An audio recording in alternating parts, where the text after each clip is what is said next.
Hey guys, what's going on? It's Ben here, and today I'm going to be coming at you with a video about the Los Angeles Lakers. So in this video, I'm going to break down how the Lakers could potentially win a title in the next couple of years here. This video is not in reference to this upcoming year, as I really don't think there's any way that the Lakers could win a title in the 2018-19 season. So this video is going to be focusing on the season after that, 19-20, or subsequent seasons after that.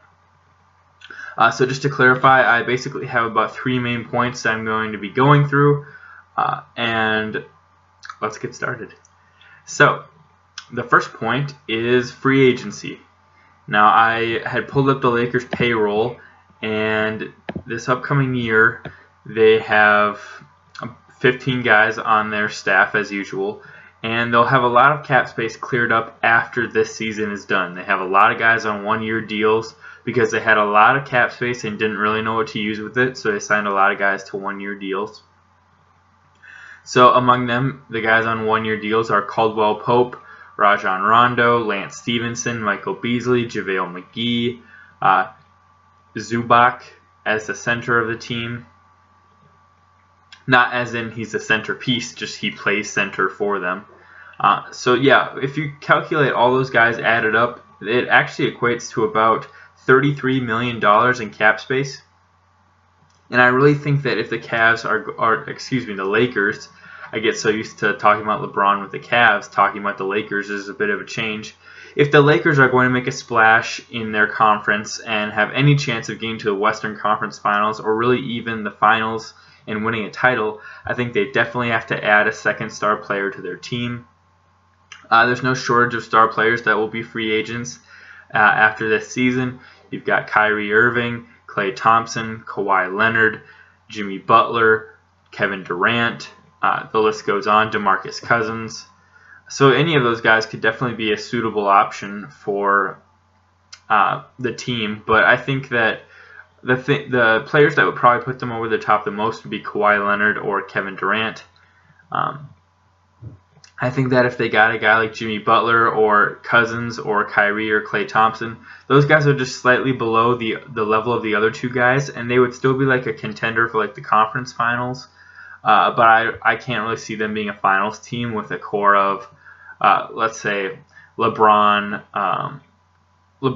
Klay, Lonzo, Ingram, and Kuzma. I can't really see that crew getting to the finals. But I could see a crew of like Durant, LeBron, and those same guys getting there, just because Durant is a lot better than Klay Thompson overall as a player. But yeah, so basically I don't think that there's a way that the Lakers get to be a finals contending team without bringing on another major star free agent. And then again, the problem that would arise from that is that the Lakers would have very limited cap space because, as I say, let's say they bring in one star for the max. So him and LeBron would be combining for about $70 million together, or taking up that $33 million that I said would be cleared in cap space. So those two guys, yeah, would account for about $68 million to be exact. And then the rest of the roster would be Ingram, Lonzo Ball, Mo Wagner, Kyle Kuzma, Josh Hart, and basically Sven Mikhailiuk, who is a rookie this year. So your starting lineup would probably look like Lonzo, Josh Hart. Let's just plug in Kawhi just for this instance, just because.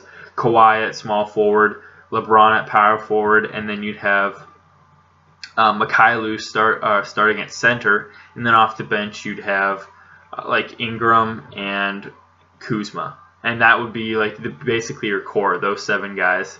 And again, you can plug in Klay Thompson instead of Kawhi, or you could plug in Durant instead of either of those guys. But I really think it would be probably one of those 3 guys that I've mentioned. I think it's less likely that Kyrie or Jimmy Butler or DeMarcus Cousins would go to the Lakers, but most likely one of the first 3 guys that I mentioned, Kawhi, Durant, or Klay.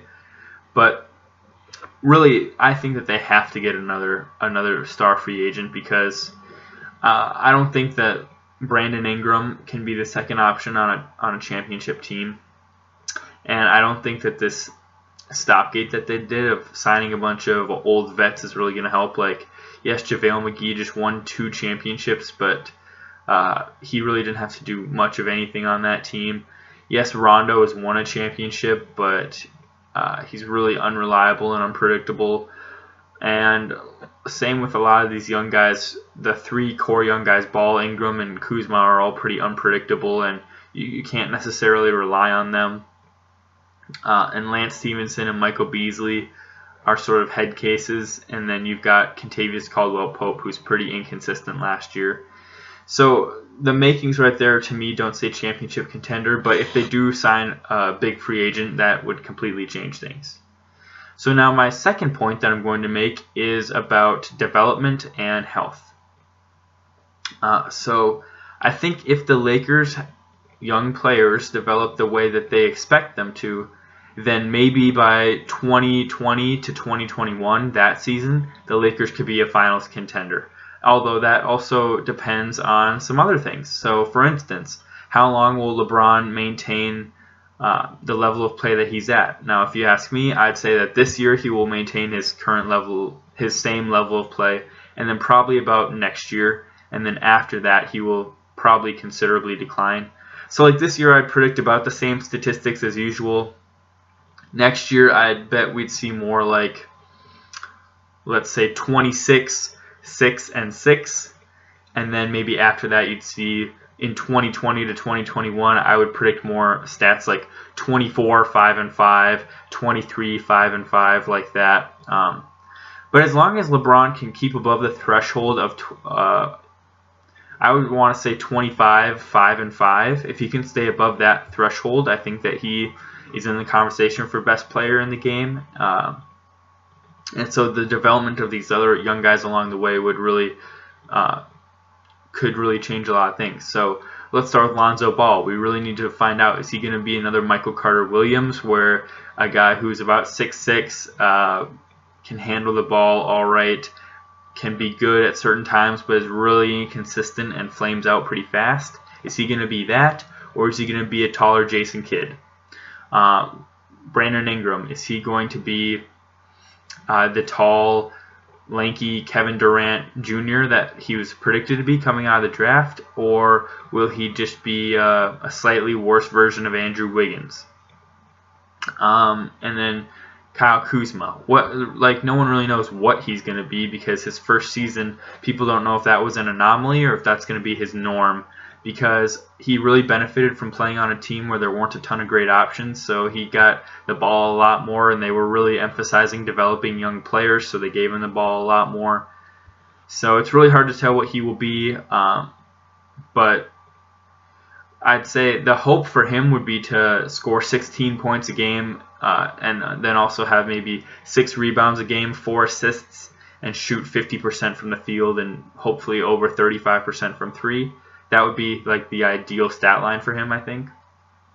And Josh Hart, I think that his ceiling is basically like, think of Kyle Korver in his All-Star season. That's, I think, what Josh Hart could be.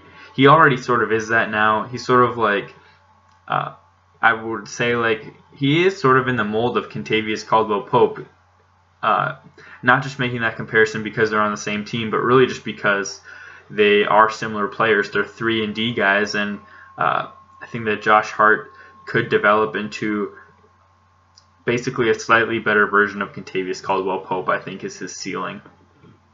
And other guys, like, is Mikhailuk going to be like an NBA level guy, or is he going to be a guy like Timothy Mozgov, who's basically just all right, but like on a really good team, you don't really want him? Are they going to sign, or if he retains with the team, are they going to see development from Zubac? We don't know. He sort of, to me, is a bit like a young Timothy Mozgov, like just kind of a big body, but doesn't do a ton for you. But yeah, I think the development, and if LeBron can maintain his level of play and health along with the young players properly developing, that would be a second thing that they need to become a finals contender, because I'll just run through what they would need from each player to be a finals contender. Lonzo would have to be averaging about 13 and I think 9 to be playing the way that they want him to play. Maybe 6 rebounds as well, 7. Brandon Ingram, I think, has to be averaging about 18 to 20 for him to be performing the way that they want him to perform on good shooting numbers, like above 45% from the field and hopefully above 35% from 3. And hopefully he gets around like 5 rebounds a game because he's 6'8", 6'9", and hopefully about at least 3 to 4 assists.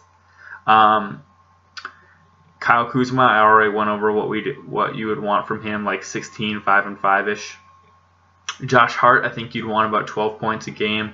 Hopefully shoot about 38 to 40% or better from 3. Those would be like realistic numbers that those guys all have to hit for them to be more of a title contender. But and then Sven Mikhailuk, I think he would have to shoot. He's a good 3-point shooter. He went to Kansas in college. He's a rookie this year. Not many people know about him. He's a 2nd-round pick. But I think he would have to shoot about 38 to 40% from 3 for him to get meaningful minutes and be a meaningful contributor. And then if I were them, I would retain Caldwell Pope because he's only 25 and it'd be useful to have him going forward. But again, all this development has to happen within about 2 years for them to still have a title window, because I feel like by LeBron's 4th year here, he will probably be, I don't want to say like done as an elite player, but I think you might see his numbers be more like 19 to 20 points a game, and then like on a worse efficiency, like maybe he'll shoot 44% from the field instead of 52%. And his 3-point shot will probably go a bit. And just for those reasons that these guys can't wait till like their 5th or 6th year to develop. Like if they develop like Victor Oladipo has, where he basically developed in his 5th year, that's going to be too late for LeBron, because that would mean Lonzo would be coming into his own in the last year of LeBron's contract when he can already opt out. Brandon Ingram would be coming into his own about the right time. But still, I don't know. And then Kyle Kuzma also, he would be a little late to come into his own in year 5. So they need prompt development from these guys in order to be a real contender. And the last thing I think this team needs is honestly luck. And I know it sounds stupid, but they need to have the luck of the Warriors basically falling apart. You know, if they get Clay and then maybe Durant goes somewhere else, then yes, that would be the type of thing I'm talking about. If they get Durant and then the Warriors are left without him, you know, that would be what I'm talking about too. Basically, they need the luck of the Warriors somehow getting broken up. Another thing could be age. You know, Steph is like about to turn 31, and so if you look in 3 years, Steph will be 34. Will he really be as effective? Durant is 30, Clay is turning 30, and then Cousins and Draymond are both around 28, so they're still kind of in the meat of their primes. But you'd almost say that Steph is pretty close to being what you'd call almost out of his prime. In 2 seasons, Steph doesn't have the same trajectory as LeBron, I don't think, where LeBron sort of has this ageless prime. By the time Steph's 33, he might be like out of his prime, because as most people know, that's usually like the age 33 where the athleticism starts to decline noticeably and a player just generally gets worse. So maybe age would catch up with them eventually, or injuries, or just fatigue of being around each other. You know, success fatigue is a real thing. The Lakers in the early 2000s, you know, you might say there's a lot of reasons why that team didn't work, but they just got fatigued from always going super far in the playoffs, and they got just tired of the whole situation. That could happen, you know. They all seem to get along right now, but maybe there's like a stretch in one season where they all just are on a really long road trip and Draymond says the wrong outlandish thing and annoys the rest of them, or any number of things, and they all get tired of each other and break up. But honestly, something like that would need to happen, because otherwise the Warriors are just going to have a stranglehold on the West. And that's really it, guys. That's my 3 reasons. Number 1, the Lakers need a major free agent. Number 2, they need their young players to develop, and they need LeBron to maintain a good level of play. And number 3, they need somehow to get this the Warriors dynasty broken up. And I don't think they can really win a championship without any. They're going to need all 3 of those things, I believe, to win a championship. Like, I don't see any 2 of them working without the others, because even if they get a major free agent, let's say they get Kawhi, and all the young guys develop into the type of players I was describing, I still don't think that team beats a team with Steph, Clay, Draymond, and Durant. And let's say that the Warriors get worse and they get a major free agent, like let's say they get Durant, but then like Lonzo doesn't really develop and Josh Hart and Kuzma don't really develop. I don't really see them getting past the Warriors still with Steph, Clay, and Draymond. And let's say that their young players develop and the Warriors break up. Then you'd have a team with an older LeBron at about 35 and all those guys in their prime. But is that team really better than a Warriors team that has Steph, Clay, and Draymond and no Durant? I don't know. They'd probably be about equal. It'd probably be a coin flip. It depends too. Like, is Ingram going to become an all-star level player, or is Ingram going to become an Andrew Wiggins type player where he's like good but not great? Is Lonzo going to become like Jason Kidd, or as I said, like a better Michael Carter Williams? Is Kyle Kuzma going to become a Jamal Crawford type player, or just kind of an average guy off the bench who has good flashes and bad flashes? So my point is, I think that they need a lot to go their way to win a championship in Los Angeles, and I think it's possible. It's just not likely. Hope you guys enjoyed the video. If you have any comments, let me know. I'd love to talk to you and hear what you guys think. And I hope you guys have a good day. Bye.